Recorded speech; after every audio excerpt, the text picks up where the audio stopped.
views I am, and my position is that I'm in a campaign to try and keep transgenic biotechnology out of Peru. And President Chavez has kept it out of Venezuela, which is extremely encouraging. And those are about the only two countries where this seems to be happening. But the point I want to make is that I don't think the man proposing to grow transgenic crops has an equal right to do so, as does the man who wishes to have organic crops. And the reason for that is that if he grows transgenic crops, there is an acknowledged possibility that he will cause damage, whereas the organic man will not ever cause damage.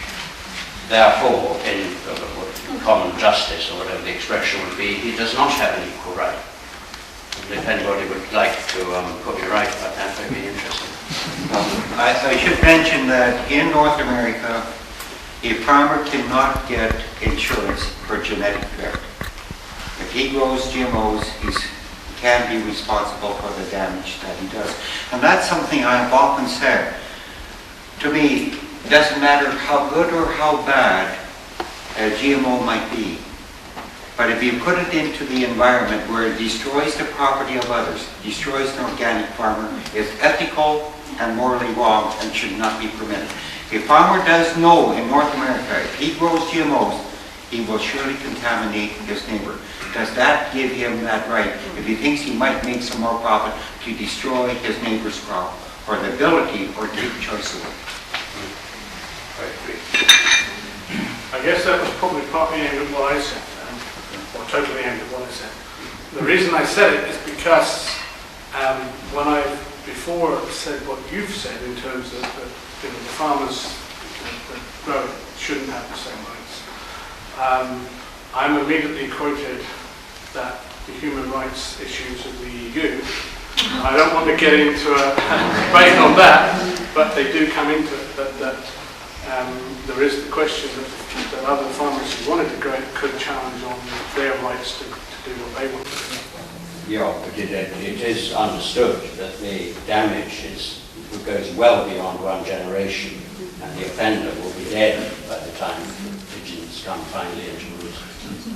I'm not disagreeing with what, but it does affect the whole thing. On the liability issue, I mentioned before super weeds, and the super weed is a regular conventional canola plant that has taken the genes on from 3 or 4 companies that were selling GMO rapeseed, and through cross-pollination you now have 3 or 4 GMO genes in that plant. If you are contaminated and you have those 4 genes, are you liable for a lawsuit from 4 companies?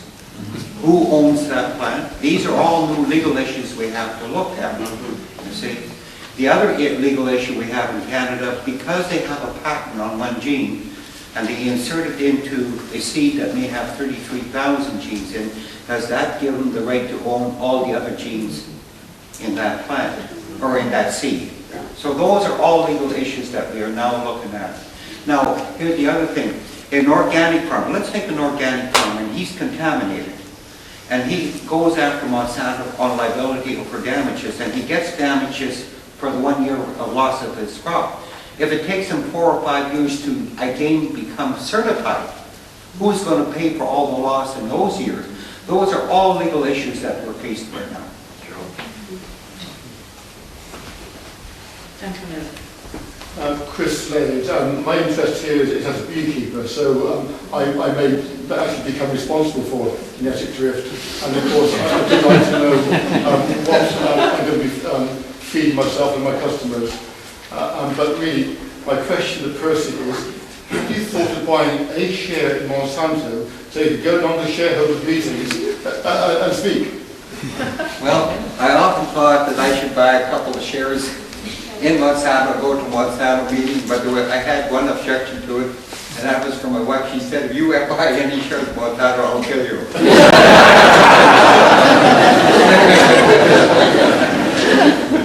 So I just add to that, on the same principle, I bought 1 share in Tesco.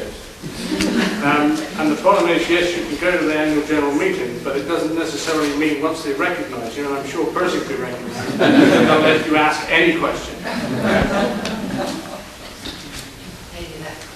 BC Anthony from Wessex Organic Movement. It's interesting, this question about rights and responsibility and how, where the sort of rights and responsibilities start and end.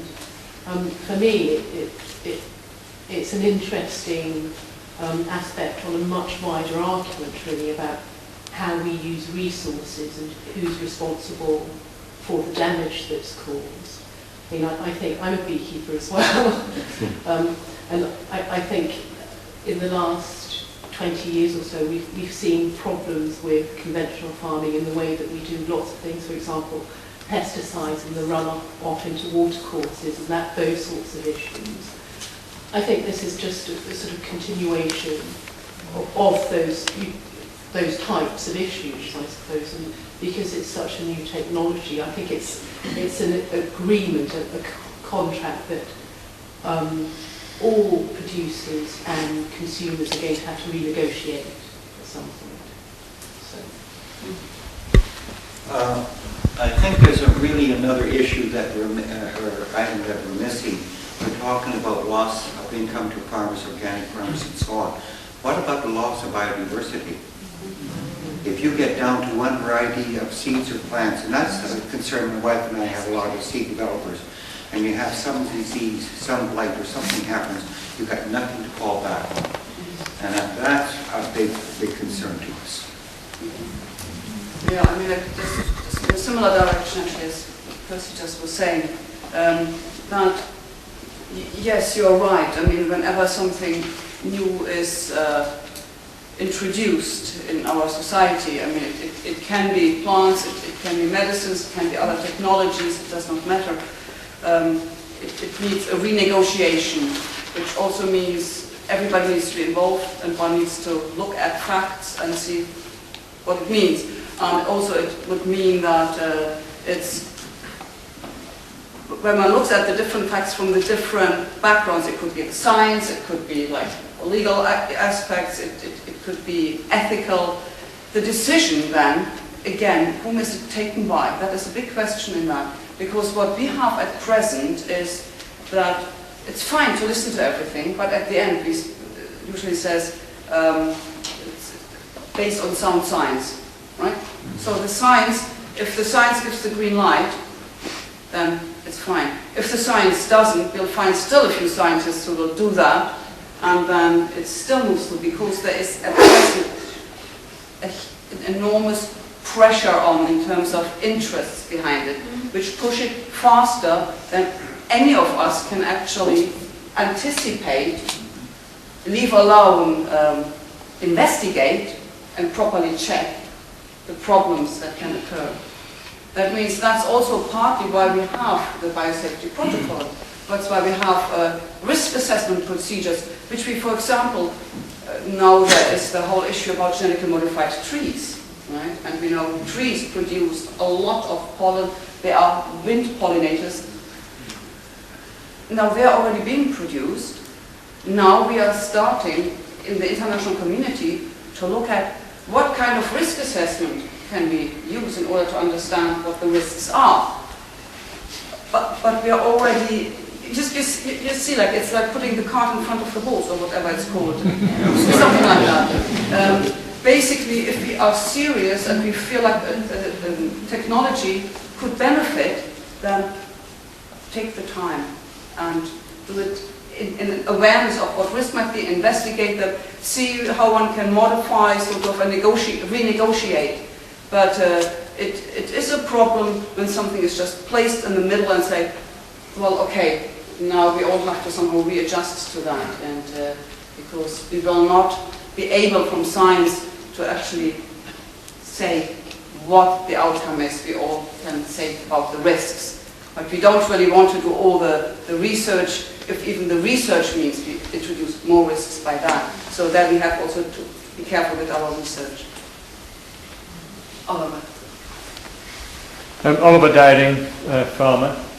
I'd just like to take you back. I mean, there's a lot of farmers in this country who think they're big businessmen and they've got a certain degree of impunity and they can actually stand up to Monsanto, work with them, and other chemical companies as well, and all will be fine. we'll take on this technology, it'd be great. But mention was made earlier of the Indian farmers and the problems they've got, and I understand that entirely. Cast your mind back, because most of the people in this room will be able to remember Bhopal. Now, if I'm not mistaken, I think that was Dow who were involved there, and I don't think they've settled up the legal bills even now. So you think they're going to settle up the legal claims that you've got in if there's going to be a problem with GM? No chance. And I don't know whether the person has the same view, but I have got no faith at all that they will respond next year to a problem. He's taken 10 years and only just now got some degree of satisfaction. You know, a lot of his life's gone chasing a company in a court. That is not the way we want to carry on with farmers.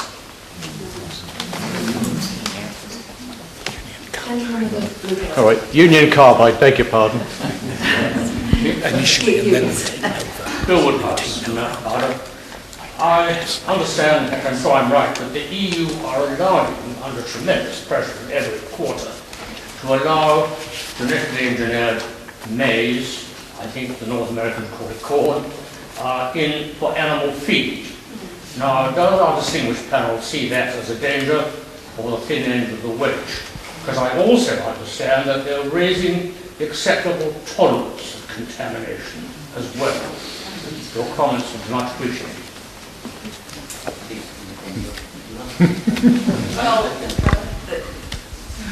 I'm not quite sure here because as far as I understood, the focus of the debate or what we're talking about is about patents, is about ownership, but at the same time there is a problem in that, which is who is like if a farmer, for example, does not want to have GM feed in it, and the corn device is contaminated. Quite often we have the problem, it will be by varieties which might not even be legal, right? Then, by that I mean which haven't been approved. Then there's the zero tolerance, but you need to be able to show that because, again, in order to test for that, you need to know what might be in there. In order for that, you need to have the gene, you need to know the gene and how you can sort of pin it down, basically, how to identify it in there. But for that, you will not get it because there's a patent on it, right? So, therefore, we strongly rely on companies to give us the methodology, or like sometimes they even insist that they will be doing the tests in order to know what is in there. And so we have problems. I wouldn't see sort of like the thin end of the wedges you're talking about there, but the problem definitely is that it's getting harder and harder for farmers to have GM-free animal feed if they so want, because the contamination is very wide. And I think this is also like, in recognition of that, the threshold was much higher than a lot of farmers would like or consumers would like, which is allowed in there. And in a way, yes, but that could be seen as a thin end of the wedge because if more and more would be allowed. But it's because reliability and redress isn't sorted. We don't know how to handle it, except then like make the allowances bigger, if you know what I mean, like the thresholds. And so basically what is required is really to say clear labeling needs to be there. I know in Germany that it requires now, very new, it requires the labeling of whether animals have been fed GM feed or non-GM. And that helps to actually sort the what is it called, the chain, the supply chain, right, to sort that one out. So in a way, if we think something has a problem, then we should say, right, we want it sorted, and not let it allow to move on its own.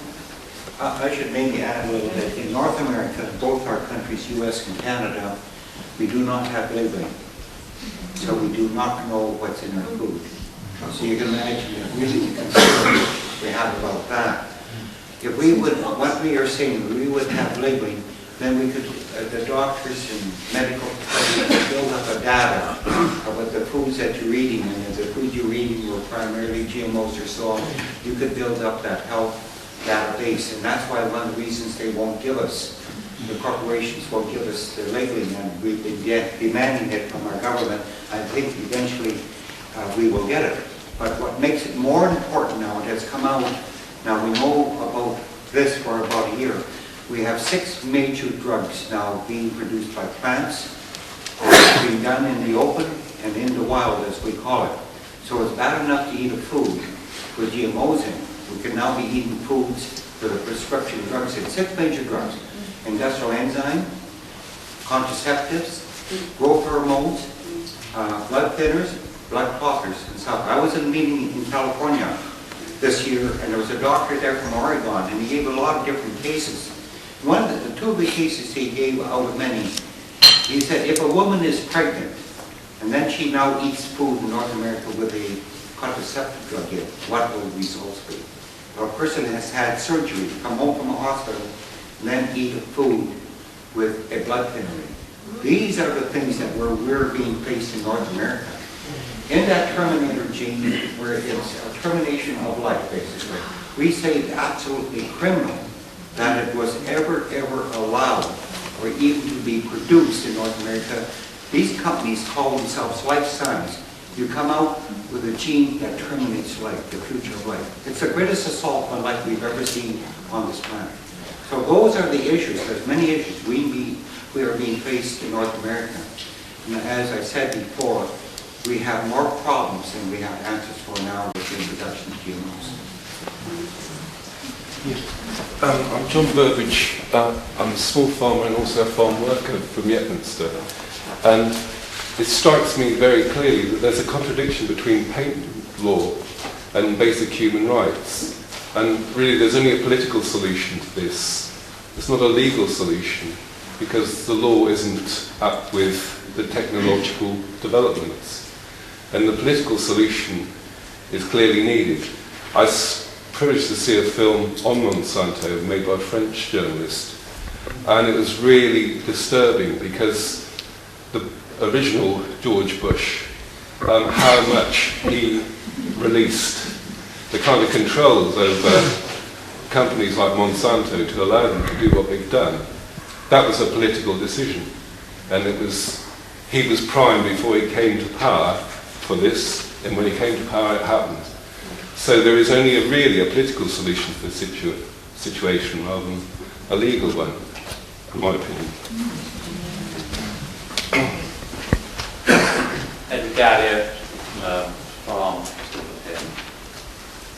First of all, thank you to the 3 inspiring, incredible speakers. I've really got curly hair, so I can't cut anymore. I've got a series of points, interlinked points. Is there potential for the technology to do good? So is it the technology that we're scared of, or the abuse of the power that seems to be emanating from it, which is just terrifying, scary beyond words? Is a no pollen producing plant possible? So if you've got a good technology, produce a plant that is a good plant and doesn't produce pollen to contaminate anything outside that. Could that be a framework that gets built into the any political agreement to make? And finally, more on a personal level, do Monsanto have any subsidiaries in the UK that supply farm seed? But I hope you'll see that all those 3 questions, firstly, are all linked. Okay, That's the easiest one. Okay, Monsanto has, in about 80 countries of the world, have head offices.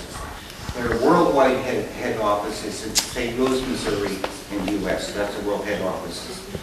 I would say that in any country of the world that where they have an office or a head office, they have the facilities to supply any type of seed that you want. So, but the point I made is that do they have any subsidiaries who are currently supplying UK farmers with seed, and therefore farmers could unwittingly maybe sign these contracts? I can't answer. I don't know. They're not like GMO, because they could be getting out of some contract. But I would answer that a little bit this way too. If you have any test plots of GMO seeds or plants, that had to come from somewhere. I think the answer in regards to that, as far as I'm aware, at the moment, there isn't a risk of a UK farmer signing that agreement because that's specific to GMO. So when you're just buying what is conventional seed, unless there's royalty on that seed, then there's nothing really to worry about from that point of view. As to whether Monsanto has a subsidiary or owns any companies, I am not entirely sure because they are very, very clever at hiding what they do own. And I've got a friend in Canada, a Canadian nephew, who did quite a lot of work trying to trace, who was owned by what and why and how. And all he discovered was lots of joint ventures and jointly owned companies and partnerships, and in the end he kind of gave up. When he got to a sheet of paper that was that wide and that high, that he looked like a sort of family tree on, he gave up because he just... I do know in India they're quite clever at buying up companies to supply seed, but the Monsanto name doesn't appear. So, people believe they're buying it from their local seed company, as they've always done, who has been bought out by Monsanto. So, they don't necessarily vote Monsanto above the ocean. There was a question from the gentleman over there about human rights. There are many issues that arise in regards to human rights. In Canada, and mostly all the land-grant colleges in the United States, a lot of the research funding now comes from the private purse, which is the corporations, and very little from the public purse. And that's a drastic violation of human rights of our academic community. When they have to do research, which is funded now by the corporations, they're not free to release the information to the public as a true scientist should. So it's a drastic violation of human rights in regards to our scientific community. And I'm very concerned about that. My wife and I have 6 grandchildren in the university right now. What kind of a future will they have if they are controlled by corporations in their research and what they are allowed to release to the public? And that's what a true scientist's job really is, to release that information. My wife and I took this human rights issue as far as we could go. We took it to the United Nations Human Rights Commission in Geneva, where Canada is charged for drastic violations of human rights in regards to the whole patenting on seeds and plants and on life. We said, first of all, it's a drastic violation that people in Canada don't know what's in their food, that the academic community is limited into what they can express, and there were other issues, and the rights of farmers to use their seed and develop them. So those are charges now laid against the Canadian government by my wife and myself. It was not easy to take our own government to Geneva on violations of human rights, but we felt so strongly about it. Canada has not replied to these charges as yet. Ricarda's going to answer the scientific questions that Edward put. Yeah, I mean, obviously it's possible to produce plants that don't produce pollen, because we have that in nature already, sort of, oh sorry, we have that in nature already, but for example, hazel will, sort of like have female plants, male plants, sort of, and different plants will do that. And that doesn't prevent them from reproducing, right? Because then the plant which will just have, which will not produce pollen, but still has, the egg cells, will just be fertilized, and then set seeds, and then in the case of the hazel, the squirrels come and move them around, or people will, or otherwise, what nature has in mind of how to spread it. So that is not a solution. There was another question whether I can see genetic engineering or genetic modification as producing something potentially positive. Non-pollen produce a plant. That's what, yeah, I just answered that. There was another question. Is it technology we're afraid of, or the abuse of power? The first question was, is there potentially a positive use? Potential So long as we can technology. contain the gene pool. Yeah. See, and I come from a background also, I've worked for many years in the field of human gene therapy. I remember us in the late 80s, the early 90s, still saying like, oh, at maximum 10 years, like it was in the field of hemophilia, I was working, blood clotting disease. 10 years maximum, and we have it in place, right? That it will help people who have sort of a problem with the blood will not clot during injury, that we will be able to do something. We still haven't, right? Why am I saying that here? I'm saying we can always come up in our minds, everything, with positive ideas, with something we can do with it. Whether it's feasible or not, whether it's doable or not, we will only learn through the course. And what side effects are, we will also only learn through the course. For example, my organization has put a lot of effort into looking at just what the technology itself, genetic modification, does. Yeah? So we are not even looking necessarily at the traits or the genes we put in, but just the technology, and that in itself can already scramble the genome and therefore affect the plant or whatever it is in a way that is not predictable. So what are we looking for then? Because it's not just the effect of the trait, right? So therefore, in order to answer that question, I can say, yes, we can all dream up things, of course. Realities are different. We also have to look at, and Percy was pointing at that a bit, science, research. It needs to widen. It needs not to be application driven so much, or at least not driven into a direction of application that is meant for, at the end, sort of paying off a lot of profit. Because we need research into farming and bringing technologies further that basically are benefiting the farmers, the environment, the consumer, sort of the whole. And that means it doesn't just looking at how can we improve a seed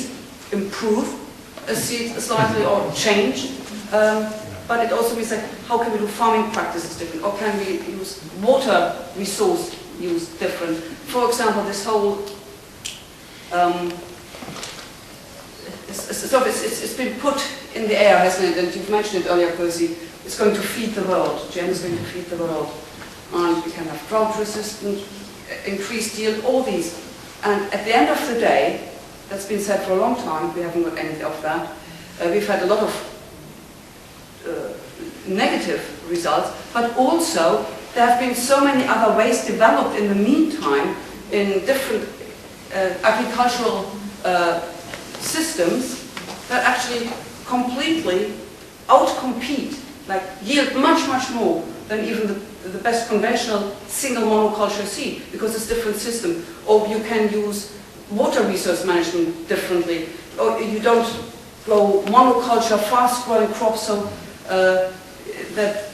which you use to irrigate, because that will put a lot of salinity in the soil, because then you need to genetically modify the plant in order to be genetically salt resistant, right? So in a way, there's a lot of research that can be done, and a lot of collaborative and cooperative research. And so then, a question like yours, is there the potential? Can it possibly do? Yes, but it's very, very cost intensive. It is a dream. We don't know anything about the reality of it.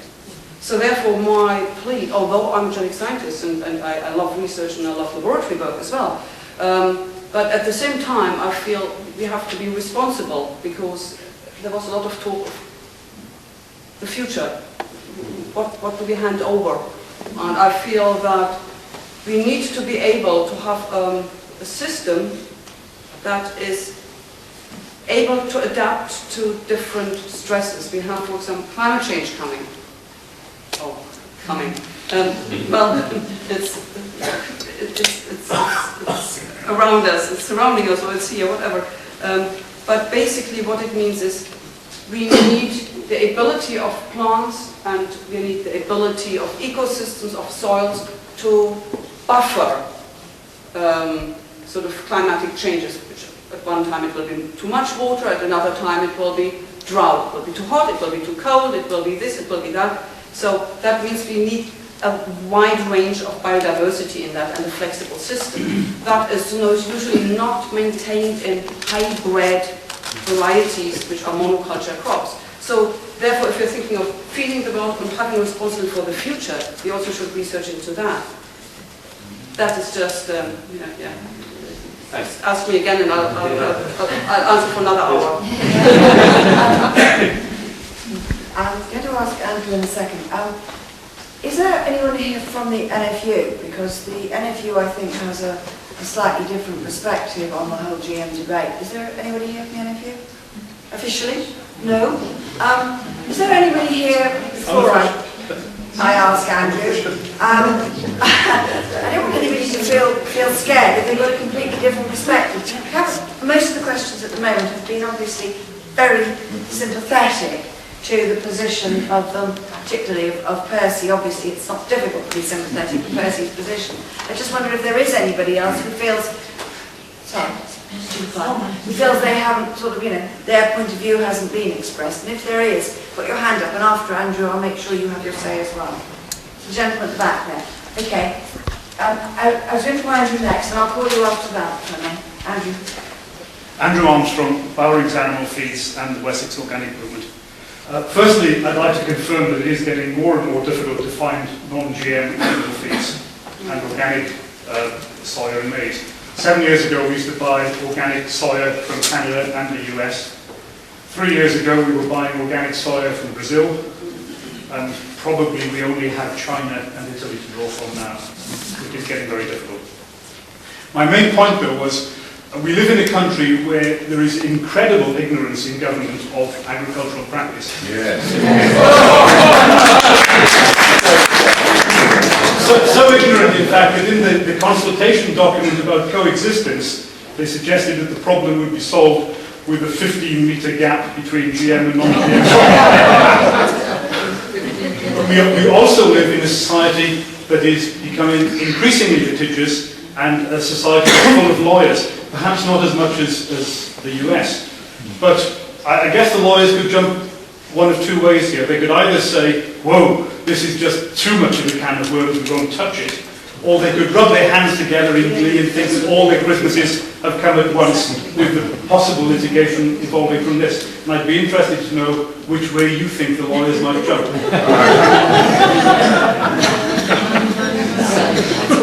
Can I ask the gentleman at the back who put his hand up? Yeah, John Hawkins, Bagber Farms. We grow organic and conventional crops of different types.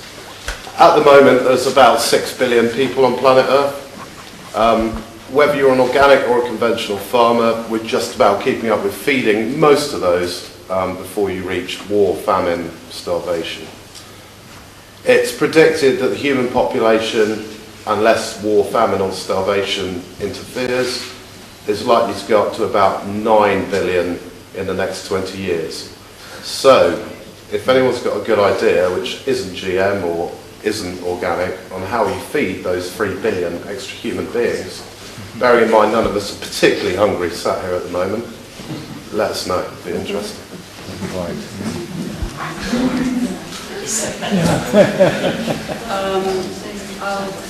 I would like to actually pick that up because I work a lot, as I said earlier, like with communities in the south, meaning like Asia or South America. Mostly a colleague is working with Africa, me less so, except in international negotiations. But I am quite aware of what is being said, that we are at present producing globally enough food for everyone to be fed. Yet we have millions and millions and millions of people going hungry. So therefore, the first question in that would be is, where does the food go? Why can't people go hungry when we have enough food? So it's definitely not a production problem. right? It could be a distribution problem. It can also be that the people who don't have anything to eat might also have no money to buy it. We had situations where there was the need, I think it was Saudi Arabia wanted to have some wheat, I think it was, and they didn't have enough there, and Ethiopia had enough, but it was too complicated. Ethiopia is not that far, really. There was, the infrastructure wasn't there to get it there, so it was easier to get it from the US, right, all the way, than from the country in that area. Sometimes it's even within the own country, it's harder to transport it around than to get it in by food aid. So it's a distribution problem very often, and sometimes it's a financial problem. But let's say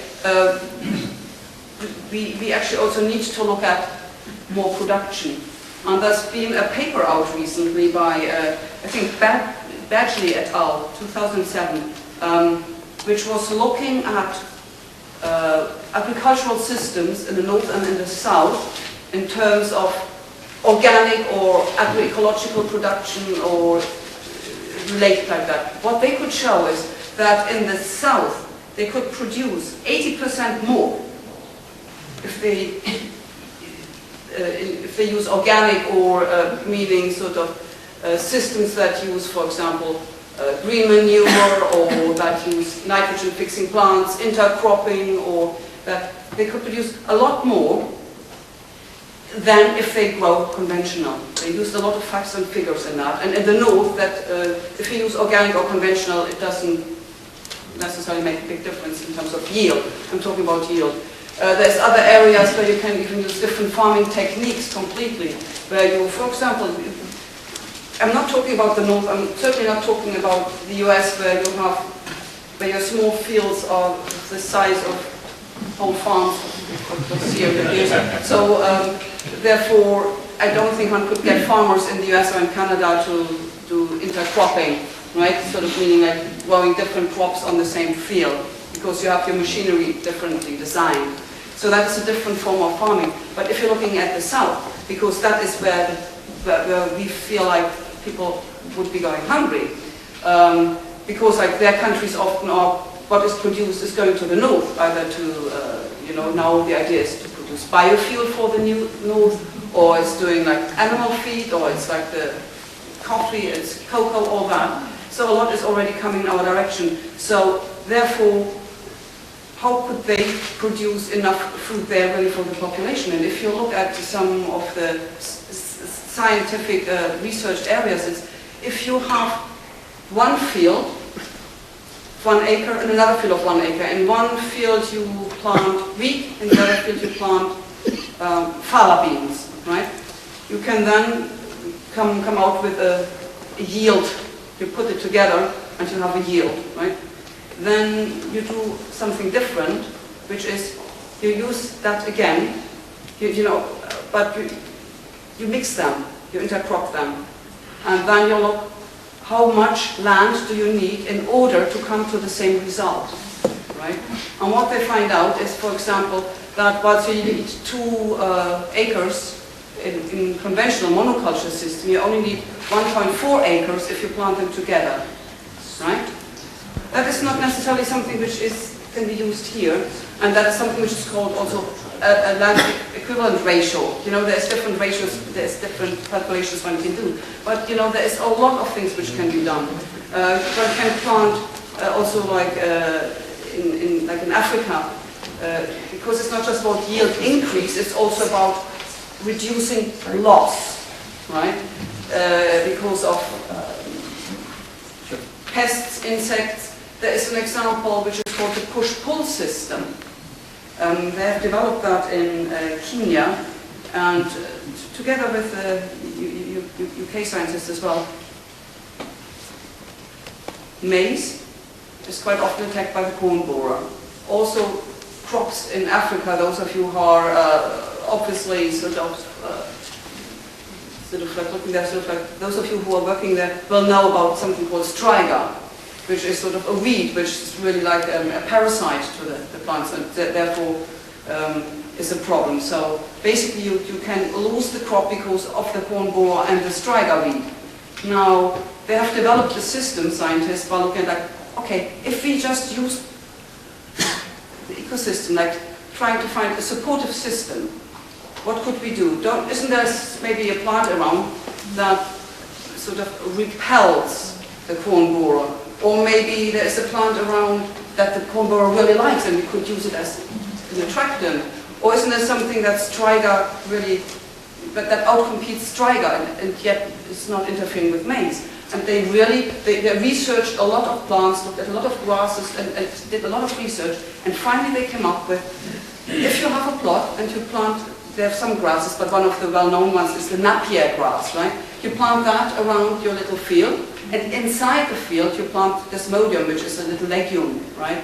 So it also has the benefit of actually fixing nitrogen, right? So you plant that in the middle, between the rows, and what happens is that it outcompetes striga, so striga doesn't like the desmodium. Also, the corn borer doesn't really like the smell so much of it. There's a repellent in it. But the Napier grass around, the corn borer really likes. It goes there, but Napier grass has like a sticky substance, so the corn borer is not basically enhanced by it, but gets sort of stuck there. And therefore, you have a system that works. But on top of that, they can sell the Napier grass in the market as animal feed, right? So you have an enrichment system, you know, like the desmodium inside, and it really has increased yield, or like what they harvest, extremely. But now that is spreading really amongst farms, and they sit down together and share it, and so, you know, we can develop different systems. Therefore, we do not need a BT crop all of a sudden, because that would be the one which would be suggested, you know. By BT, I mean it's a crop which would have been given a toxin from Bacillus thuringiensis, which is a soil organism that would kill certain larvae from like butterflies or from, for example, the corn borer. And you know, and you have a lot of other positives added to it at the same time. You know, so that is research which is extremely underfunded, but we might actually want to look at it again, rather than trying to design the perfect plant that has everything in it, and then one thing goes wrong and then everything is lost.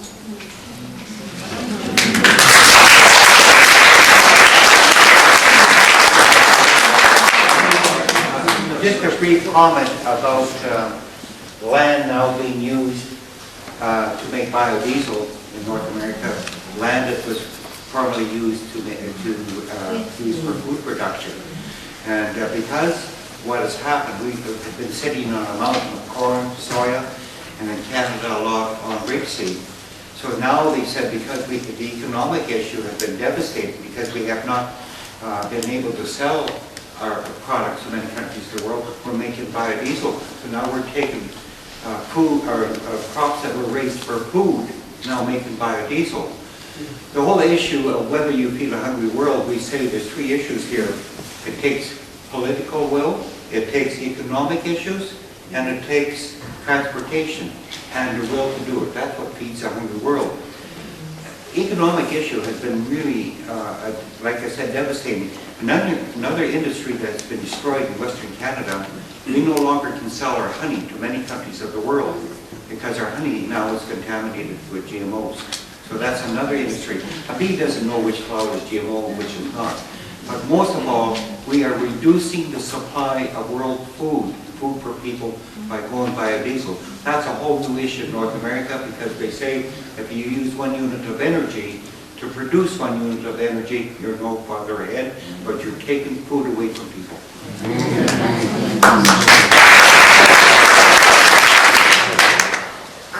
Just going to take 2 more questions and then ask all of the panel to have their final say and pick up. So there's a gentleman there, and there was a hand over, lady on the far side over by the mirror. Okay, so the gentleman there first, then the lady there.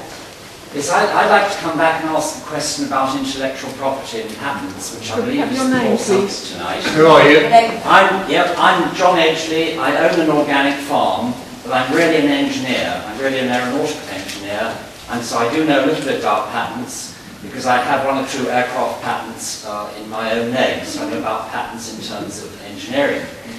I've heard what I have about intellectual property and patenting genes, life genes, and frankly I am totally horrified. I'm absolutely horrified that the patenting system can be used in that way, and I think it's absolutely wrong. Now, my actual question is to ask if any of the speakers are able to tell us what the position in Europe is. Because we've heard about the position in Canada. I don't know if people realise, but the whole question of patents, there's no international law on patents. Patents are governed by individual countries, and individual countries have their own way of going about this. In the UK, our patent law was always quite different to the US law, which is perhaps the bit I know most about. We don't have UK patent law anymore, because now we have a European patent law. But I would like to know where we are in Europe on this, and what the European Patent Office have done about this, and what their views are about the US patents. And I assume, but I don't know, I assume the Canadian patents are roughly in line with the US patents. I would be very interested to know where we are on this. The problem, of course, is that patents don't get tested. Patent law doesn't get tested until it goes to court. And that is the real problem, that until something happens, nothing goes to court, and the patent law is not tested. Then, of course, when it does go to court, the problem is that big corporations have lots of money, and the little people don't have very much money, and it is all incredibly unfair. Just as it's incredibly unfair that little people have patents that they're trying to defend against the big corporations. We're not here to discuss that tonight, but there's a big problem here. Question from over there. Mr. Cropper, I manage a small organic site in South Gloucestershire, and at the moment, apparently the EU, or various governments of the EU, are meeting to try and find ways to get round the public opposition to GM foods. And I'm just wondering why governments are so pro-GM, and what, if you know, how Monsanto and the biotech companies pressurize governments to be so against really their own people, the opinions of their own people regarding the GM issue. That's a big question. Okay, I'm going to ask all three of you to see. Ricarda's going to answer the question from the gentleman here, and then they're all going to have a final say and try and answer your very big question from over there. Just ethics. So not all the patents which are being applied for are being granted, which are otherwise granted in the US. Especially also in the past it would have been on any kind of gene sequences where one does not even know what they might do or might not do, but one's fished them out. In the US it was possible just to get a patent on them. But that is also being revoked in the US to some extent. And in a way, you are right. I mean, there was a lot of discussion and debate before the patent directive was passed in '98, where also quite a lot of scientists and even sort of scientists from the Sanger Institute here in UK, in Cambridge, who are into sequencing, they were standing up and saying, asking the MEPs, members of the European Parliament, not to go ahead with this directive. But it's very difficult, sort of like I went there to talk with some of the MEPs. For them, I mean, a lot of them whom I talked with, I hadn't been aware of, they didn't even understand what a gene was. Leave alone what a gene construct is, and the difference, because that's crucial in it, right? And because there was a big push by the pharmaceutical industry mostly, to get these patent directive in place, and that is what we have at present. And so therefore you are right, it gets only really tested in court, and we just won the case after, 13 years, which was, I was the scientific expert in that, that was in Munich against the broad Monsanto patents on soya beans, which we finally succeeded to win, because it really was outrageous. But it's been like, it needs to be that outrageous in order to be revoked.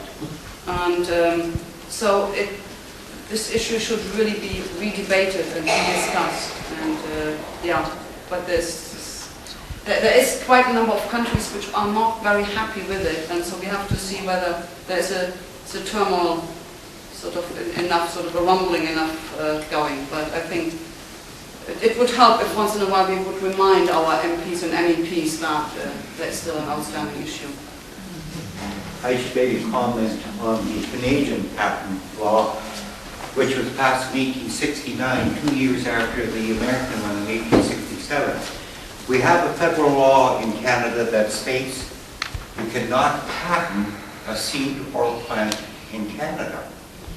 So when now this is what happened. Harvard University, 2 years before my case came to court, came to Canada to the patent office to get a patent on the Onto mouse case.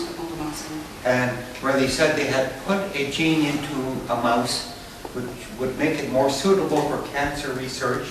So they came to the patent office that they invented the mouse by having that gene in it.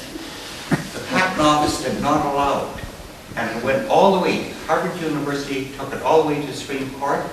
And the Supreme Court, in a 5-4 decision, ruled, no, you did not invent the mouse. We will not give you a patent. So we thought, when my case came to court, that we had really a good case because they did not allow the patenting of a higher life form. So what they did then is that the Supreme Court ruled in a 5-4 split decision that if you have a patent on the gene and you put the gene into any higher life form, as I said before, you own and control that higher life form. Yet you cannot get a patent on a seed or plant, but by having a patent on a gene, you assert it in that life form, you own and control that life form. Harvard University has since come back almost immediately after our case to the patent office, were granted the patent on the gene that we put in the mouse. They now own and control the mouse. So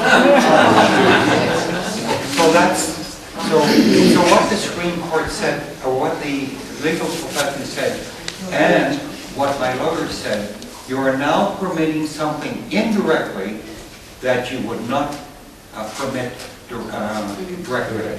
And the lawyers also said in the Supreme Court, all right, you cannot put a patent that you own Canada. But if you put a patent on each province and each territory of Canada, you do own Canada.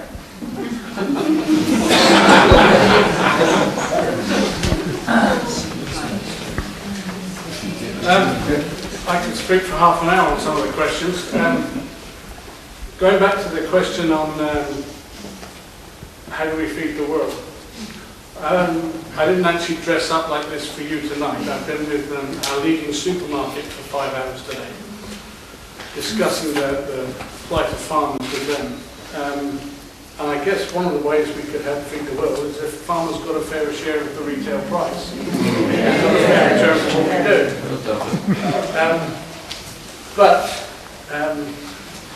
do. Again, from my travels, I think the world would have no problem feeding itself easily, even with more people. As was already mentioned, there's a lot of waste. When I was in India, a lot of fruit going to total waste because nobody would provide any funds to build a factory to put it into cans or to juice it or to do something else. And on that, one of the things that I found was because with a group of other people taking part in what was called a citizens' jury. I won't go into that, but that was why I was there. And we had a visit around the neighbourhood, and I went to several villages, and in one village they had a tremendous range of crops, very green, very lush, and I said, why is this village that much different from the last one, which was very brown and dry? And they said, we've got wire cages. And I said, you've got what? Wire cages. Oh, what do you do with those? We build dams with them. What they've got, you know the thing that they use alongside public roads that they fill up with stones to hold back the bank? Action Aid or Christian Aid, I can't remember which one it was, had provided them with 4,500 of these cages. And they were in a monsoon rain-fed agricultural system. All they had done, with the aid of somebody that had also been, is constructed dams over some of the gullies where the water, when it came down, usually just ran straight down and into the river. And that water, because it had been slowed down, soaked into the ground. Their water level in their wells was 20 foot higher than the wells just down the road. And I said to the guy next to me, well, it's a lot better than that stupid idea that they had in the last village, which was to provide them with a computer so they had access to the internet.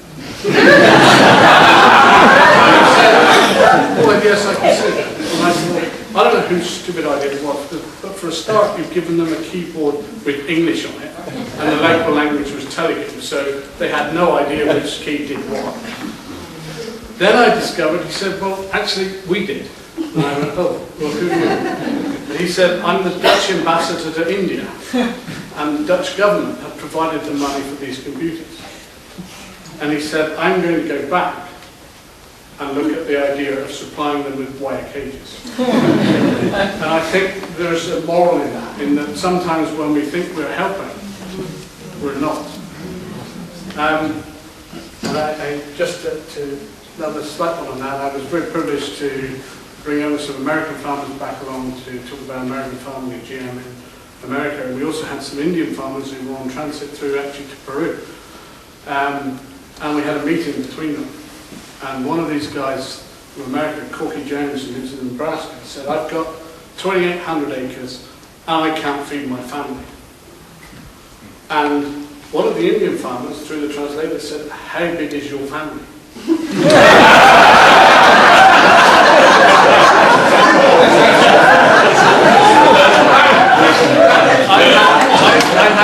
I have 9 acres and I feed 16 people.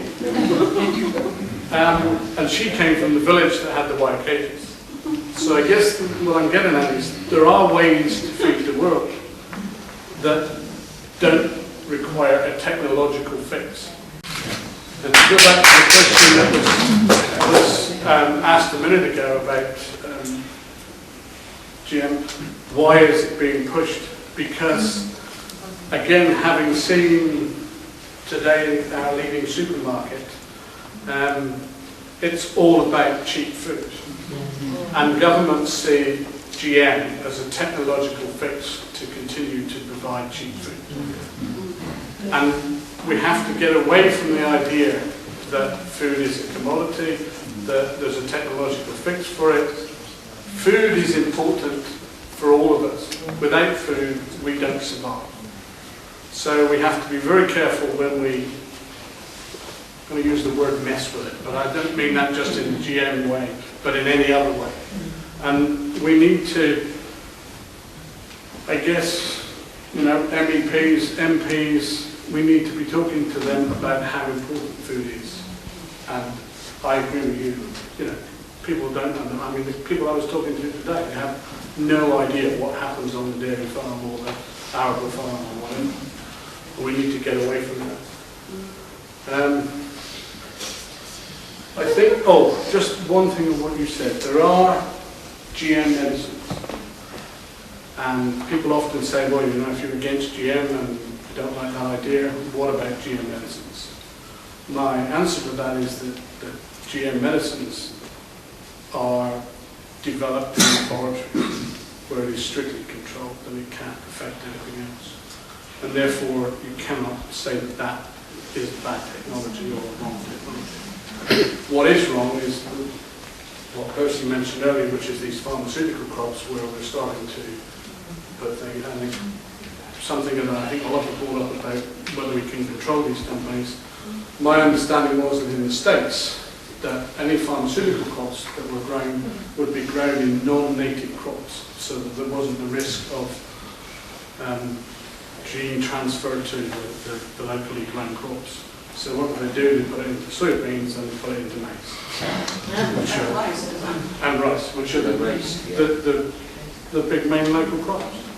So if they don't even obey what they've said they will do in order to prevent cross-contamination in the first place, then we're not going to control them.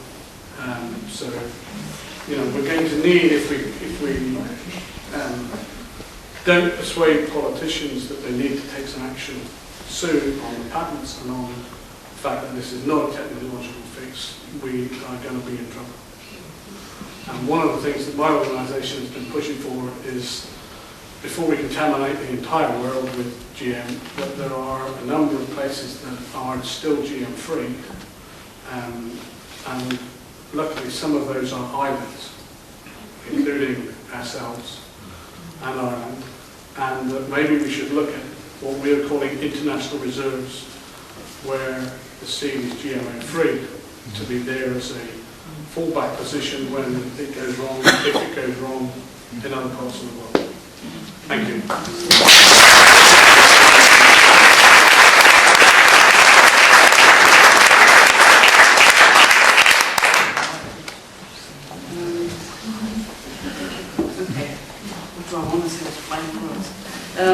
Now there's 2 points really.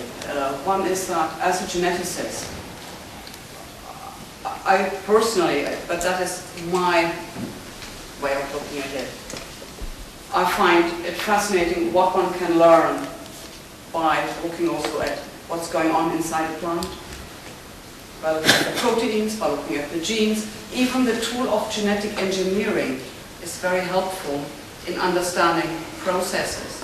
So therefore, for me, it is a real helpful research tool. But that does not mean it is wise to just use this research tool in order to modify a plant or something else and then put it into the environment, right? But for me, I can see differences there between it being a research tool, and one can use it in the laboratory in under contained conditions, and the environment or food supply. That is one of the points I wanted to say, but that's my personal opinion. That one is something actually very positive about it, the learning. The other part is our idea about, it could be probably filling a whole other evening, I guess, the idea and definition of progress. Right now we seem to be defining progress as technological advancements in one direction. That is sort of this, almost like, there's this expression I think of putting all one's eggs into one basket. Then just fingers crossed no stormy times are ahead. And for me, that is not progress. If you just like go into one direction without actually like ignoring everything else, for me that is actually more related to blinkered tunnel vision, not progress. Progress for me would mean look around. What do we have as knowledge? What do we have as possibilities? Where do we advance further? Let us broaden but move forward. We can develop technologies more, but that does not mean it's down to a techno fix. Because a techno fix for me is not a progress, because it's trying to fix a problem that technology usually has created in the first place. Like in the terms of agriculture, a lot of the monoculture systems have been problematic in terms of high pesticide use, because all of a sudden like big monocultures will be an invitation for insects to come and feed us as food, you know. It will sort of do something to soil that the soil will not be able to replenish itself in the same way, so it needs fertilizers, then we all of a sudden say, we have a problem with the different kind of weeds now, because monocultures mean only that particular plant is allowed to grow there and nothing else. Every other plant is a competitor, so get rid of the weeds. So we slowly come like, we have too many pests, we have too many weeds, we have in that system, so therefore there comes like a genetic fix. But all of that was, the first help was the pesticides, the first fix, then the next fix is the GM, and when we have problems through that, what is then, right? So we will be continuously stacking techno fixes. That for me does not spell progress. And so therefore I feel like it is important that we actually reclaim what progress means and challenge our politicians, because they keep talking about progress, you know, standing in the way of progress. Whilst I feel we are the ones actually, like, when we put our minds to it, who help sort of develop and bring about sort of a future that has sustainable agriculture and that's safe and good to live in. So, well, that's what I would rather do. Okay.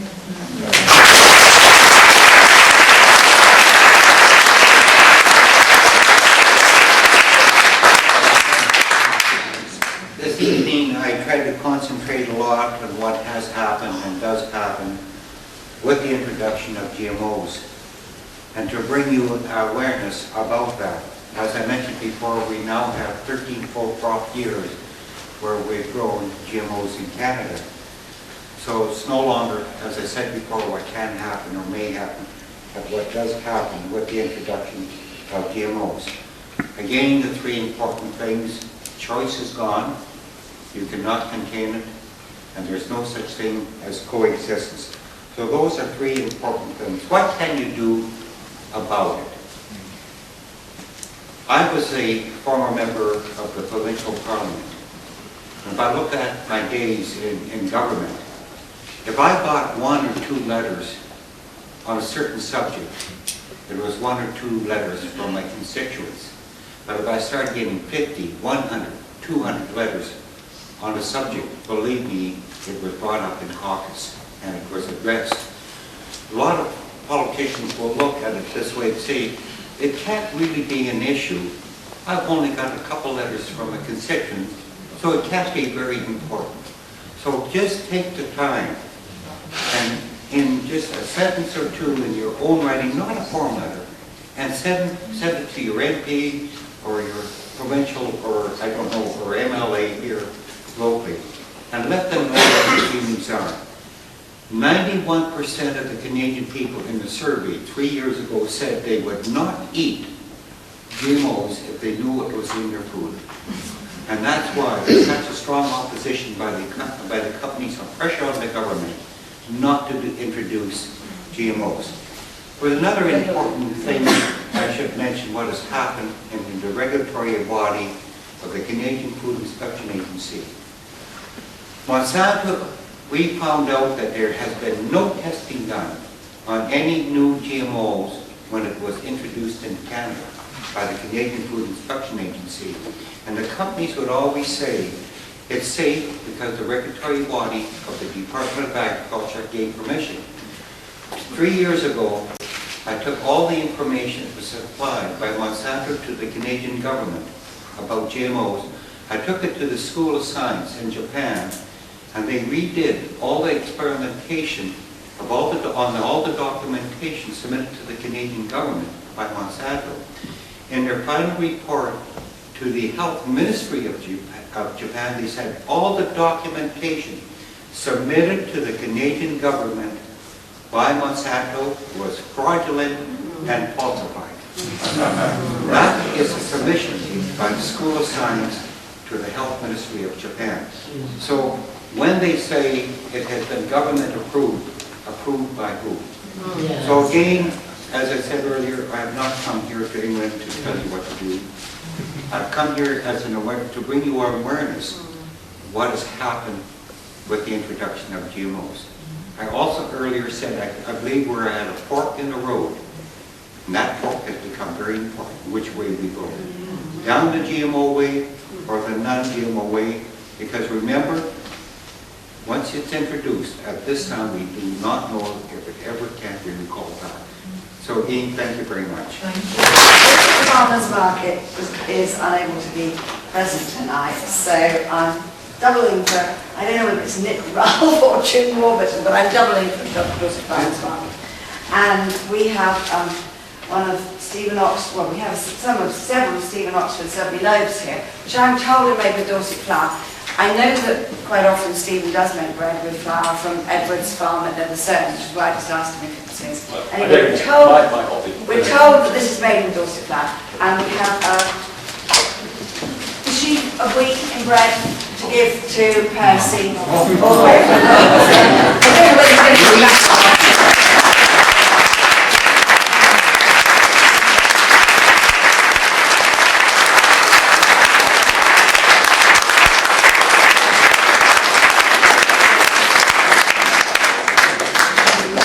He knows how to